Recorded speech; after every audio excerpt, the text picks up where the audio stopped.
Welcome back to Coffee and Conversation. No coffee. We have Dr. Pepper Zero today.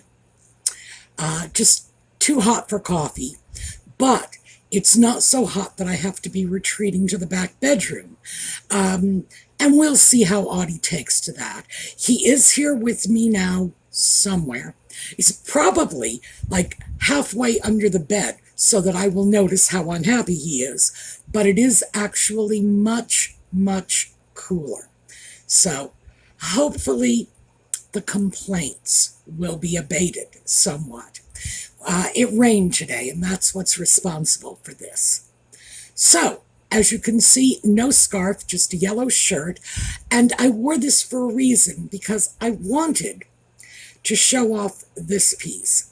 This is a really, really sweet little necklace. Well, it's not little. It's actually very long, as you can see.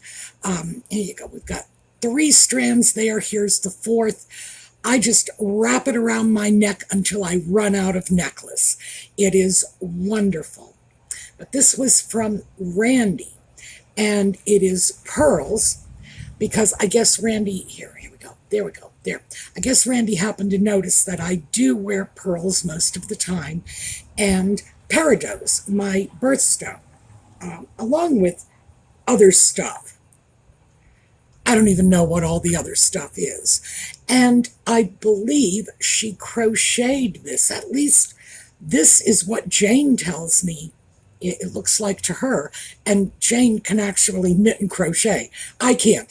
For me, I would be guessing. I have no idea. I simply have no talent in that arena. But Jane does, and she says she's pretty sure this was a crocheted necklace. So, it is a one-of-a-kind piece. I came across it one day last week, and I thought, I wear scarves all the time. I forget that I have some beautiful pieces like, well, it's not that I forget. It's just that I grab a scarf first, and I want to save these pieces for a special occasion.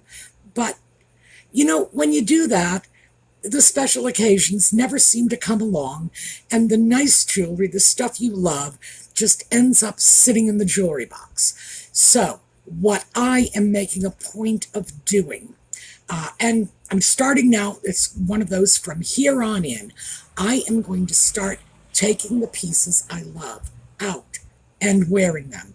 Even if I am only wearing them to the drugstore, I want them to see the light of day. I want to be able to enjoy them, and I want you folks to enjoy them too, because this is just great. And I do have a few interesting pieces that have been given to me over the years by our viewers. The ones I cherish are the handmade pieces, because when someone gives you a piece of handmade jewelry, they're not just giving you an object, they're giving you a piece of themselves. And, oh yeah. So, when we come back, we're going to get started. Oh, wait, sorry. Yellow. I started with yellow. Yellow for Catherine, for Lex's mom, for everybody battling cancer. We are just throwing good wishes out into the cosmos for all of you. There we go. See, I distracted myself with jewelry because, yeah, you want to distract me? That's how you do it. All right, we'll be back in a minute.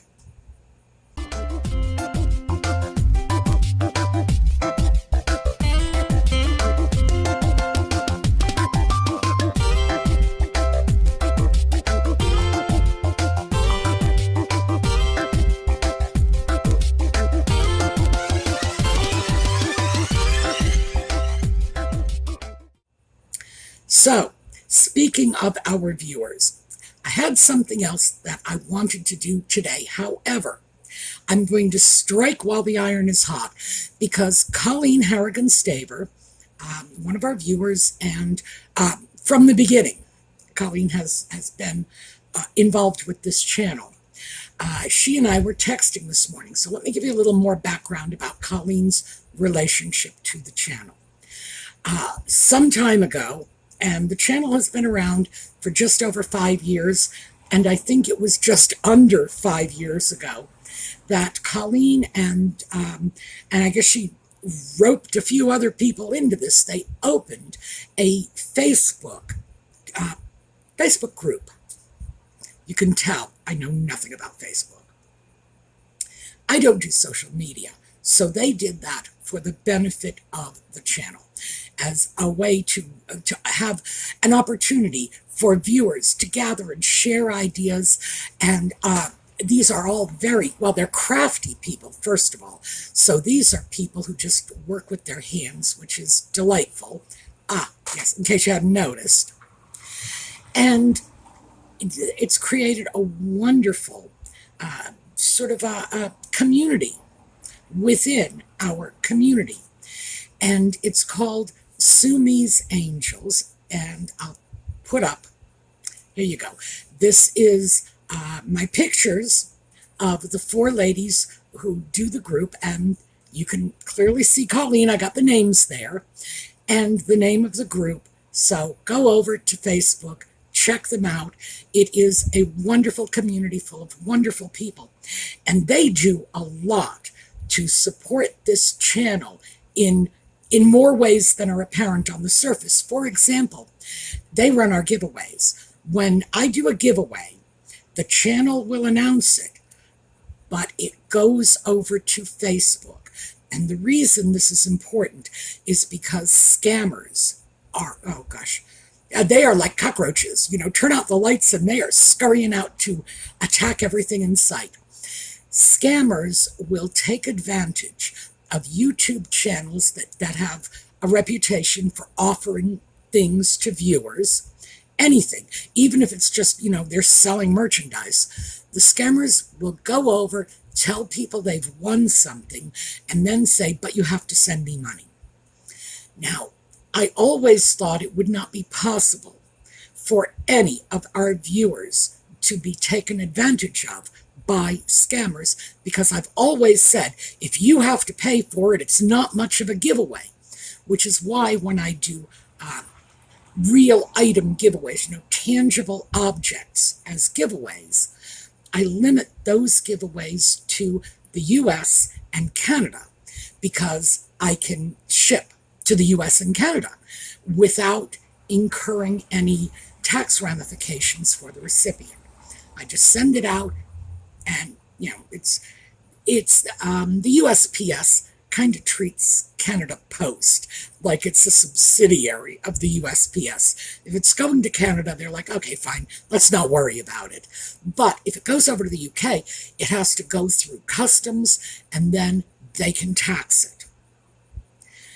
So that's why when giveaways are done on this channel, the objects can be sent locally, US and Canada, but I have to do things like gift certificates or gift cards when it's going overseas, because they don't tax those. And as I've always said, it's not much of a gift if you have to pay for it.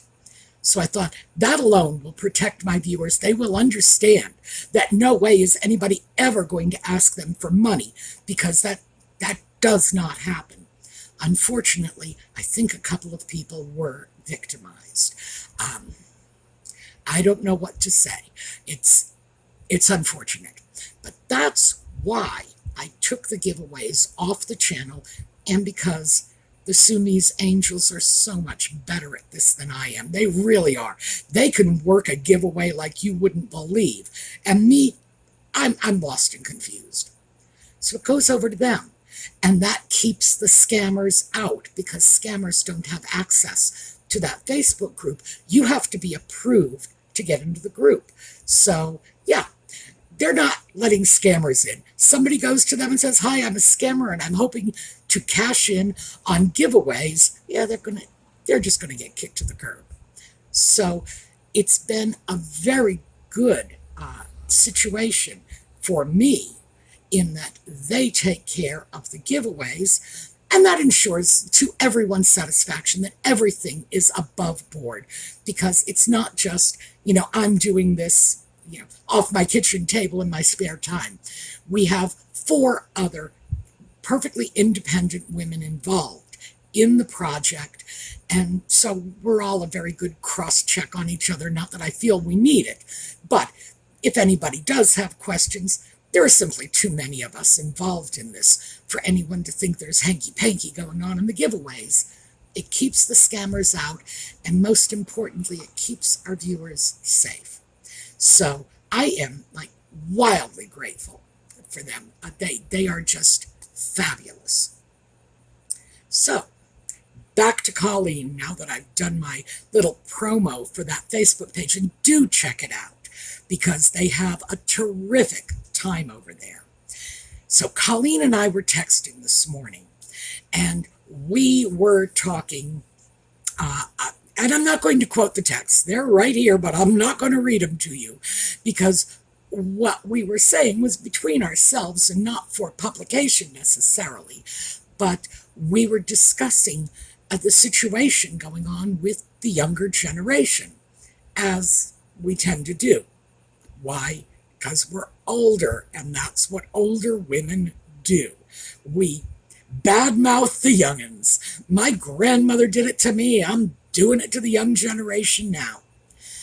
But I thought it's worth talking about because we're all seeing strange stuff happening with the younger generation. We're looking at this saying, what's with all their strange pronouns? Why is it that they don't want to be known as boys or girls and they want to be something else? Why is it so many of them are self-defining as people with disabilities? Mostly because in our generation, we struggled to avoid that designation.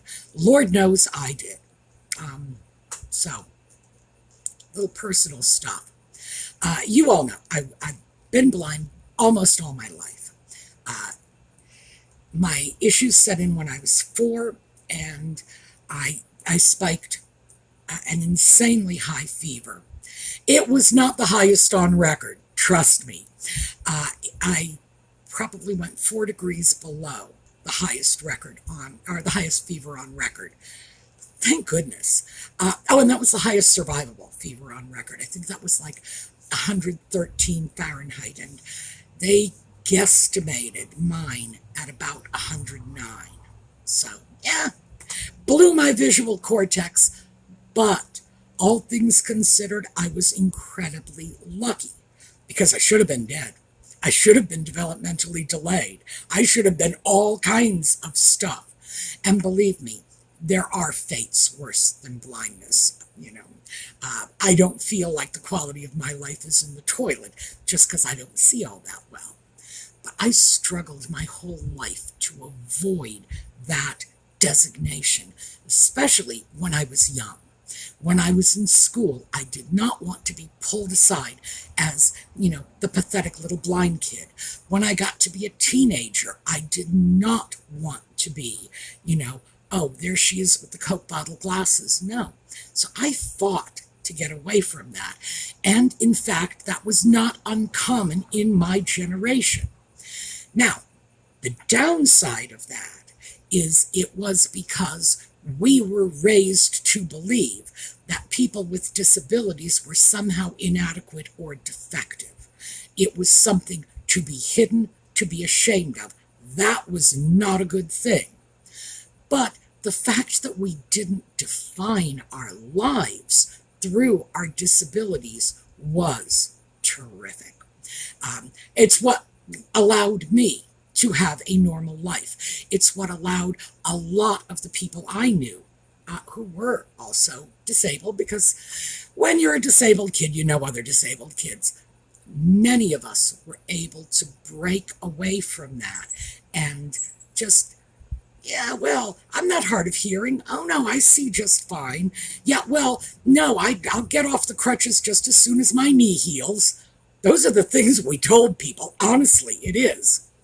Because we didn't want to define ourselves through our disabilities. And yes, it meant we were ashamed of it, but it also had an upside. And a part of that comes from the fact that we were raised by people from the greatest generation and the silent generation, the greatest generation that lived through 2 world wars and still came out upright and proud at the end of it. The silent generation who came of age during the Second World War, spending their childhood in the poverty of the Great Depression. So, yeah, these were people who did not indulge in nonsense. Their nonsense threshold was very, very low. They were all about pulling yourself up by your bootstraps and getting on with the job. It's just who they were. And they raised us with a lot of those attitudes too. But then what happened was we, the baby boomers, assimilated all of this. We had our own children, and we decided not to do that because we were focused on things like the shame and the inadequacy associated with feeling different.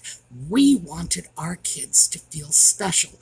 We wanted them to feel capable. Sorry about that little break.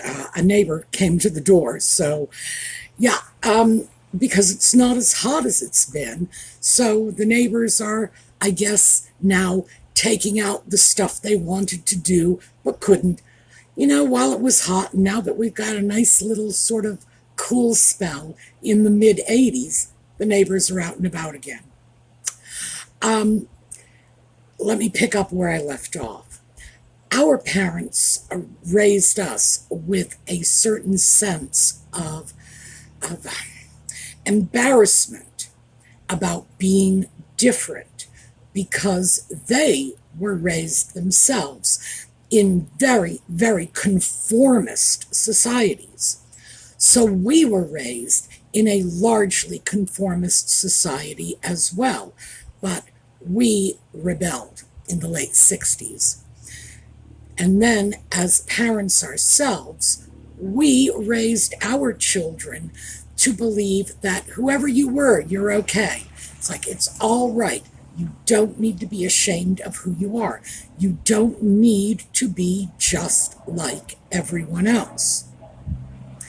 And the reason for that is we tended to focus on the ways in which conformity harmed us, made our lives more difficult, and we lost sight of all the ways in which that conformity drove us to be successful, to work harder, to do what our parents did, which was provide a better life for their children. Because that's what every generation wants. Every generation wants to give the next generation a little more than they had. And the generations following the Second World War, so it's the generations that parented the baby boomers, they were the first generation that ever really materially outstripped their forebears. When we consider how much more privileged our lives were than our parents' lives were, and compare that to how much more privileged our parents were than our grandparents were. So the gap between our parents and our grandparents was like this, but between our parents and us, it was way up here. We had it all, and we wanted to give our children even more. As a consequence, we took the bad things and attempted to redress those wrongs without taking into consideration that there were some good things too. So when we look at younger generations and think, well, they're not interested in hard work, and let me give you an example. Yeah, I have been reading this, and it's got a companion book. Well, I'm sorry, 2 companion books by now. And this is the post-pandemic version. We are the ones who raised these generations of young people who don't want to move out of the house, don't want to get married, don't want to have children, don't want to have jobs, whereas we from that conformity background, we all wanted to be president of the United States or an astronaut. I wanted to be Jackie Kennedy when I was young. As I hit my teens, I wanted to be Emma Peel. Just to give you some sense of where it was going for me. And I'm sure it was just as crazy for everyone else. When we were young, we were so focused on where our lives were going. Do you remember that? From the time we were toddlers, people were asking us what we wanted to be when we grew up. And when we were toddlers, we would say, well, I want to be a ballerina. I want to be a fireman. The generations that came after us, and that's because of the baby boomers, weren't looking like that. They were saying, well, I want to be happy. I want to be self-actualized. I want to be fulfilled. Why? Because we tried to compensate for what we felt were flaws in our own upbringing. And I think we might have gone a little too far. Quite frankly, when I look at, and this, by the way, is a great book. It is not what I would call an especially easy or engaging read. I believe this guy is an economist. Believe me, it's always economists who write books like these. They are useful and valuable, but occasionally they can be a little dry. I like it. I would recommend it, but it's not up there with light reading, let me put it that way. So we have younger generations who are self-defining as emotionally or psychologically disabled. Well, I can't go out and work because I have agoraphobia, or, I have problems relating to other people, and I need to stay at home, and I need to live with my parents and spend my life playing video games. We did this. And we have to own it. See, that's the thing. We don't want to own this because we look at this and say, how could I possibly be responsible for doing this when this is so not who I am? Yeah, well, unfortunately, no, we got to bite the bullet on this one. So what we've done is, in our efforts to give our children everything, we've probably given them a little too much. We have given them the opportunity to focus on problems that don't really exist, on issues that are so minor that they can be just, dusted under the rug, and you can still go on with your life.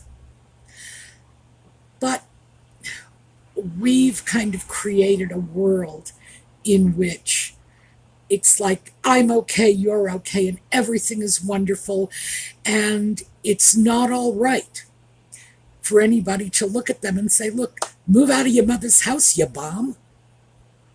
We're not supposed to be doing that. We are supposed to accept that they have social anxiety disorder and can't do that. I don't even know what social anxiety disorder is, by the way. I do not know. Is it legitimate?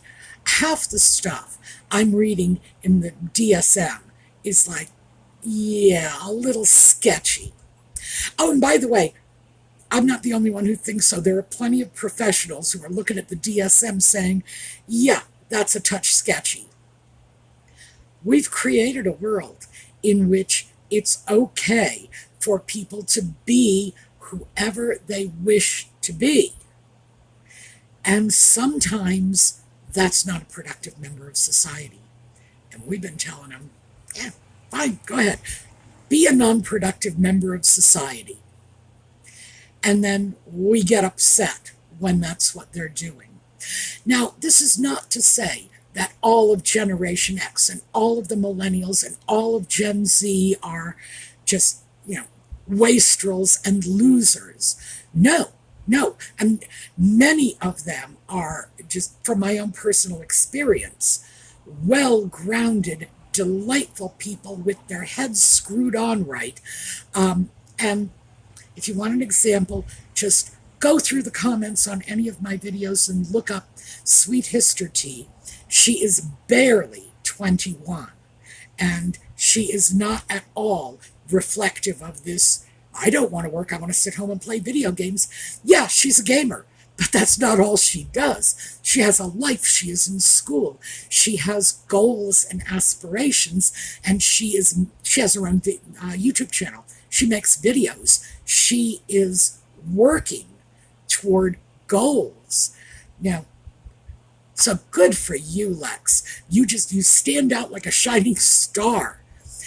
But we need to look at this, and instead of just saying, I don't get where these kids are coming from, we need to look at the behaviors they're exhibiting and ask ourselves, what is it that we as older people, not necessarily parents of these specific children, but as members of the previous generations, what is it we did? I can tell you what my generation did. We screamed at the top of our lungs, question authority. That was huge for us. Buck the system. You're an individual. And I think maybe we should have whispered that instead of shouting it, because we handed that to the next generation as a battle cry. Yes, being conformist to rigid authority. Well, we all saw what that happened in Europe in the Second World War. And yes, the Milgram experiments, which were repeated here in the US, proved to us that any one of us is merely inches away from that. Yeah, I'm not trying to dispute that at all. But when we looked at the extreme examples and threw away the baby with the bathwater, when we said there's no good that comes of this, well, I think we were making a mistake. Not the first generation, or not the first mistake my generation made. I would have to say the first mistake my generation made, the first one I identified anyway, was when the servicemen came back from Vietnam and we shunned them all as baby killers because of the My Lai massacre. Well, that was a couple of guys, and we tarred the entire military establishment with the same brush. So that was number one mistake. That's one I still, to this day, I feel guilty about, because I was part of that. There's no question about it. I was part of that generation. I was part of that thinking.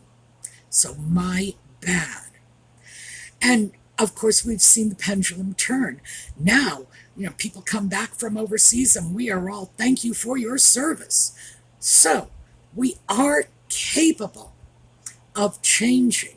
We are capable of turning that thinking around and recovering the good without forcing ourselves to automatically embrace the bad. We can look at this and say, yeah, these kids should not be sitting home playing video games and not even trying to get jobs. No. And by the way, this men without work, the numbers are alarming.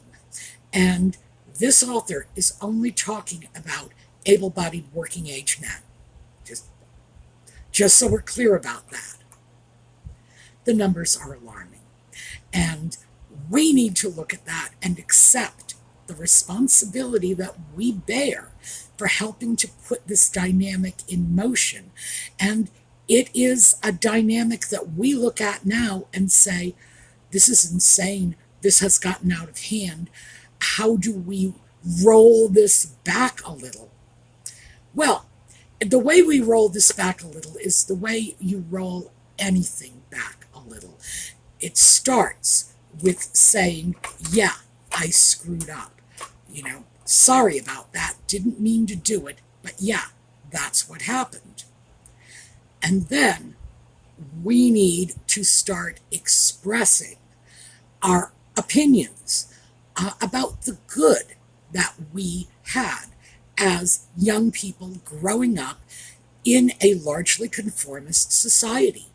When we talk to our children, our grandchildren, to kids on the street, we do need to make it clear that there was value in the values of our generation that were given to us by our parents' generation. We need to encourage them to see this as well, that it was not all some hideous disaster. And yeah, questioning authority is good. And every now and then, a little rebellion is good. But we don't have to define our lives according to what we don't want. So that was what I wanted to share with you, because that's something that, like I say, that came out when Colleen and I were texting this morning. It's something that I have been rattling around in my head for a while, especially when I look at what we have. So let me just grab the book again. What we have, which is an escalating problem. This is not a problem that's going away. What we're looking at here, what this economist is seeing, and he started seeing this probably about 10 years ago, and he's had the opportunity to watch the escalation. We need to roll this back before we end up with a society in which we have all the jobs in the world and no one willing to take them on. So yeah, that could kind of be a disaster. All right, I just wanted to share that with you, mostly because it was an intellectual tangent I took. What's wrong with these kids, and how did they get to be that way? As always, we got to look in the mirror first. All right, we're going to take a look at a slideshow on the way out. I will see you all next time. For those of you who join us for Just Chatting, that is 8 o'clock this evening, and that is New York City time. And in the meanwhile, have a terrific day.